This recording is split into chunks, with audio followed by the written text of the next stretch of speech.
അപ്പോ CPM വിചാരിക്കുന്ന ഒരു കാര്യം, അവർക്ക് ഈ മൈനോറിറ്റിയെ തമ്മിൽ തല്ലിക്കാൻ എന്താണ് വഴി? ആ വഴി CPM-ന്റെ വഴി മാത്രമല്ല. CPM അങ്ങനെ ചിന്തിക്കുന്നത് മാത്രമല്ല, നിങ്ങളിലേക്ക് ആ ചിന്ത സന്നിവേശിപ്പിക്കുന്നത് RSS ആണ്, സംഘികളാണ്. അവർ ശ്രമിക്കുന്നത് ഇവിടുത്തെ മൈനോറിറ്റി സമൂഹമായ മുസ്ലിങ്ങളെയും ക്രിസ്ത്യാനികളെയും തമ്മിൽ തല്ലിക്കാനാണ്. ഇത് പറയേണ്ടി വരുന്നതിൽ സങ്കടമുണ്ട്, പറയേണ്ടത് പക്ഷേ ബാധ്യതയാണ്. ഞാനത് പൊതുപ്രവർത്തകൻ എന്ന നിലക്ക് നിങ്ങൾ സോഷ്യൽ മീഡിയ എടുത്ത് പരിശോധിക്കുക.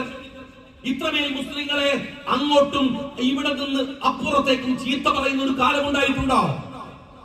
എന്തെല്ലാം വൃത്തികേടുകളാണ് പരസ്പരം പറഞ്ഞുകൊണ്ടിരിക്കുന്നത്. എത്രമാത്രം അകലത്തിലേക്കാണ് മുസ്ലിങ്ങളെയും ക്രിസ്ത്യാനി സമൂഹത്തെയും മാറ്റാൻ ശ്രമങ്ങൾ നടത്തുന്നത്. വലിയ തോതിൽ ഇത് നടക്കുന്നുണ്ട്. ഞാൻ എണ്ണിയ കാര്യങ്ങളിൽ പറയല്ല. അതിന്റെ ഏറ്റവും